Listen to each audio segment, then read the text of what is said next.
Biru academy के YouTube channel पर आप सभी साथियों का स्वागत है। डियर बात करेंगे उत्तर प्रदेश की 69,000 शिक्षक भर्ती पर एक बड़ी अपडेट आ रही है, उस पर चर्चा करेंगे। साथ ही साथ बात करेंगे उत्तर प्रदेश में शिक्षक भर्ती पर देरी क्यों हो रही है, आयोग के गठन को लेकर की क्या बातें स्पष्ट हो रही है, उस पर चर्चा करेंगे। बात करेंगे बीएड चयनित वर्सेस डीएलएड मामले पर माननीय जबलपुर हाईकोर्ट किस तरीके से नाराज हुआ है, क्या कहीं ना कहीं बीएड चयनितों पर पूरी तरीके से खतरे के बादल हैं, पूरी तरीके से चर्चा करेंगे। लेकिन जितने लोग चैनल पर पहली बार जुड़ रहे हैं, सब्सक्राइब करके बेल आइकन प्रेस कर लीजिएगा, वीडियो को अंत तक जरूर वॉच कीजिएगा, कोई डाउट ताकि आपका शेष न रह जाए। डियर आपकी स्क्रीन पर जो पहली अपडेट है वो आप देख सकते हैं, उत्तर प्रदेश की 69,000 शिक्षक भर्ती से जुड़ी बड़ी अपडेट है। यहां पर 69,000 शिक्षक भर्ती में सीएम को पत्र भेज करके याची लाभ दिलाने की मांग की जा रही है। उत्तर प्रदेश में 69,000 शिक्षक भर्ती में आरक्षण प्रभावित अभ्यर्थियों ने शनिवार को 4 बाग स्थित छेदीलाल की धर्मशाला में बैठक की। इसमें पिछड़ा दलित संयुक्त मोर्चा के प्रदेश अध्यक्ष सुशील कश्यप ने बताया कि 12 फरवरी को आरक्षण घोटाले की सुनवाई है। ऐसे में हम मुख्यमंत्री योगी आदित्यनाथ जी से मांग करते हैं कि भर्ती में कोर्ट में प्रस्ताव प्रस्तुत कर याची लाभ देने की पहल करें। जैसा कि आप जानते हैं कि 69,000 में आरक्षण की विसंगति को लेकर के 6800 की एक सूची जारी की गई थी, जिसको लखनऊ खंडपीठ एक बेंच के द्वारा रद्द कर दिया गया था और पूरी शिक्षक भर्ती को रिविजिट कराने का आदेश दिया गया था। लेकिन उसके बाद जो अभ्यर्थी उन्होंने डबल बेंच का सहारा लिया और मामले को माननीय डबल बेंच में घसीटा और वहां पर इसकी जो सुनवाई है वो चल रही है। आने वाली 12 फरवरी को कल इसकी एक महत्वपूर्ण सुनवाई लखनऊ खंडपीठ के बेंच में होने जा रही है। यहाँ पर जो अभ्यर्थी हैं वो गुहार लगा रहे हैं कि सरकार अपना जो पक्ष है वहां पर स्पष्ट तरीके से रखे और जो याची है उनको लाभ देकर के नियुक्ति प्रक्रिया को कंप्लीट करे। हालांकि 69,000 में एक अंक वाला मैटर भी आप जानते हैं कॉमन किया गया था, जो प्रश्न विवादित था जिसके चारों विकल्प गलत थे। वहीं पर उसमें भी हजारों के अभ्यर्थी लगातार परेशान है, जहां पर माननीय कोर्ट ने पूरी तरीके से भर्ती प्रक्रिया को अंतिम रूप देने का आदेश दिया था, जिस पर जो बेसिक शिक्षा सचिव है उनको नोटिस इत्यादि भी जारी हुई, अवमानना नोटिस, क्योंकि कोर्ट ने 2 माह का समय दिया, भर्ती प्रक्रिया कंप्लीट नहीं हो पा रही है। इन दोनों के पीछे जो सबसे बड़ी वजह है वो है बीएड चयनित को लेकर के जो मामला माननीय सुप्रीम कोर्ट में फंसा है, क्योंकि एनसीटी का जो गजट था 28 जून 2018 का वो क्वेस हो चुका और मामला जो है माननीय सुप्रीम कोर्ट में फंसा है रेट्रो और प्रोस्पेक्टिव को लेकर के। आगे चलकर उसकी चर्चा करेंगे इसी वीडियो में, लेकिन बात कर लेते हैं तब तक अगली अपडेट की। अगली अपडेट आप देख सकते हैं, उत्तर प्रदेश में शिक्षा सेवा चयन आयोग को अध्यक्ष जल्द। विधान परिषद में सरकार ने शनिवार को आश्वासन दिया कि उत्तर प्रदेश शिक्षा सेवा चयन आयोग के अध्यक्ष एवं सदस्यों की नियुक्ति शीघ्र की जाएगी। काम रोको प्रस्ताव के तहत पूछे गए सवाल का जवाब देते हुए माध्यमिक शिक्षा राज्य मंत्री गुलाब देवी ने कहा कि आयोग में नए अध्यक्ष व सदस्यों की चयन प्रक्रिया चल रही है और बड़ी संख्या में आवेदन आए हैं, जल्द ही इनकी तैनाती की जाएगी। शून्यकाल में निर्दल समूह के राज बहादुर सिंह तथा डॉक्टर आकाश अग्रवाल ने यह मुद्दा उठाया था।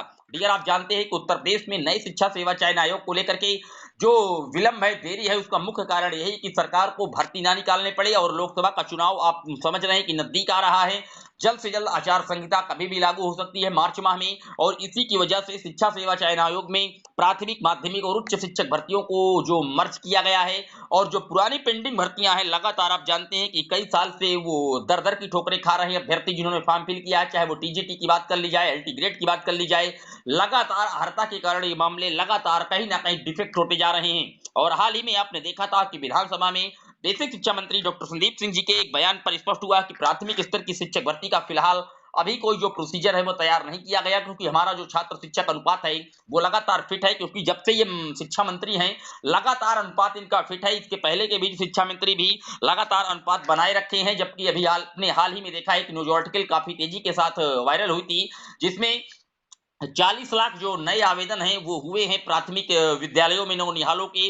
करोड़ों एडमिशन का जो लक्ष्य है वो सरकार चला रही है, लेकिन बिना शिक्षकों के किस तरीके से अनुपात फिट बता देते हैं मंत्री जी बखूबी आप जानते हैं। लगातार रटा रटाया जवाब बेसिक मिनिस्टर का आता है और यहाँ पर पिछले 5 साल से रिटायरमेंट अलग हो रहे हैं और 51,000 का हलफनामा खुद योगी कैबिनेट के द्वारा, योगी सरकार के द्वारा माननीय सुप्रीम कोर्ट में दिया गया था, लेकिन अनुपात पूरी तरीके से इनका फिट है और प्राथमिक स्तर की शिक्षक भर्ती पर इनका किसी भी प्रकार का कोई ध्यान नहीं जा रहा है। डियर बात कर लेते हैं अगली अपडेट की। अगली अपडेट आप देख सकते हैं, बीएड चयनित वर्सेस डीएलएड मामले से लेकर के बड़ी अपडेट है। जैसा कि आप जानते हैं कि बीएड वर्सेस डीएलएड का मामला ऑलरेडी डिसाइड हो चुका है माननीय सुप्रीम कोर्ट के द्वारा 11 अगस्त 2023 को, और साफ साफ सुप्रीम कोर्ट ने कहा कि 11 अगस्त 2023 के बाद किसी भी एक भी पोस्ट पर बीएड को अलाउ नहीं किया जाएगा प्राइमरी लेवल पर। लेकिन जो उनका जजमेंट आया वहां पर ये बातें स्पष्ट नहीं की गई कि रेट्रो होगा या प्रोस्पेक्टिव, यानी कि जो जजमेंट आया है 11 अगस्त 2023 का वो पूर्व की भर्तियों पर लागू होगा या 11 अगस्त 2023 के आगे की वैकेंसियों पर पात्र होगा। क्योंकि कुछ राज्यों की जो शिक्षक भर्तियां हैं वो वहां पर जो मामला था वो आउटकम था।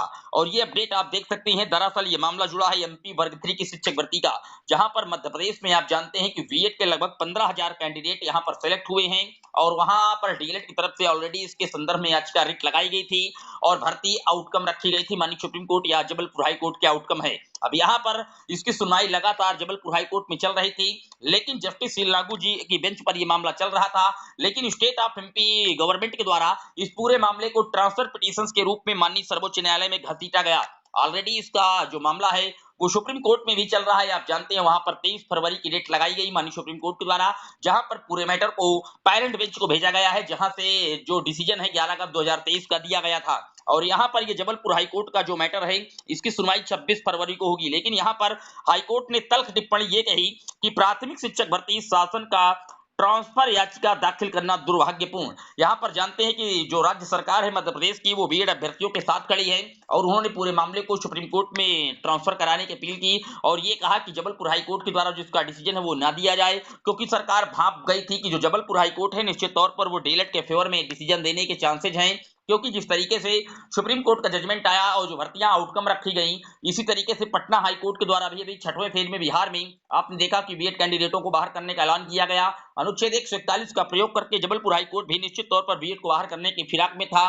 सरकार भांप चुकी थी और पूरे मामले को कहीं ना कहीं ट्रांसफर पिटीशन दायर करके सुप्रीम कोर्ट में घसीट दिया। यहीं पर जस्टिस सी लागू जी ने साफ तौर पर कहा, आप देख सकते हैं कि शासन का ट्रांसफर याचिका जो दाखिल किया गया वो कहीं ना कहीं दुर्भाग्यपूर्ण है। यानी कि आप ये देख सकते हैं कि जो हाई कोर्ट है जिसके जस्टिस हैं सी लागू जी, वो खास तौर पर काफी नाराज दिखे। उनके साथ विनय सर्राफ जी भी है, दो जजों की खंडपीठ थी जहां पर यह सुनवाई चल रही है। उन्होंने साफ तौर पर कहा कि 26 फरवरी को हम यहां पर अपना जो डिसीजन है वो दे देंगे, लेकिन उसके पहले जो 23 फरवरी पर मामला लगा हुआ है बीएड चयनितों को लेकर के ऑलरेडी माननीय सुप्रीम कोर्ट के द्वारा डिसाइड कर दिया जाएगा। स्पेशल बेंच बनाई गई है जस्टिस अनुरुद्ध बोस और सुधांशु धूलिया जी की बेंच को, और स्पेशल बेंच में मामला उसी दिन ज्यादातर जो ऑर्डर थे या जो मैटर है उसी दिन उसको कहीं ना कहीं डिस्पोज कर दिया जाता है। तो उम्मीद है कि 23 फरवरी को ही चयनित बीएड पर जो फैसला है वो हो जाएगा। चूंकि 26 को यहां पर सुनवाई है, उसके पहले सुप्रीम कोर्ट के द्वारा जो भी मामला डिसाइड किया जाएगा, आप जानते हैं एट जो हाई कोर्टें होती हैं वो उसी को जजमेंट को पूरी तरीके से फॉलो करा देती हैं। लेकिन यहाँ पर पूरे आर्टिकल को जब आप पढ़ेंगे तो यहाँ पर पूरे आर्टिकल में यही बताया गया है कि जो बीएड है वो अब प्राथमिक के लिए पात्र नहीं रह गया। चाहे वो छत्तीसगढ़ में जहां पर भर्ती की गई बीएड के कैंडिडेटों को वहां पर भी नियुक्ति पत्र की दिया गया 11 अगस्त 2023 के बाद, वो भी पूरी तरीके से दुर्भाग्यपूर्ण है। यही सारी चीजें जो जस्टिस सी लागू जी हैं उन्होंने इस पूरे आर्टिकल में मेंशन किया हुआ है। फिलहाल आने वाली 23 फरवरी को माननीय सुप्रीम कोर्ट में बीएड चयनितों को लेकर के एक महत्वपूर्ण सुनवाई होगी एमपी वर्ग 3 की शिक्षक भर्ती में, और उसका असर कहीं ना कहीं बिहार हो या साथ ही साथ छत्तीसगढ़ में पूरी तरीके से जो इसका इफेक्ट है पड़ने वाला है। पूरे वीडियो पर आपकी क्या राय है जरूर कमेंट कीजिएगा। पहली बार आए सब्सक्राइब कर लीजिएगा। जय हिंद, वंदे मातरम।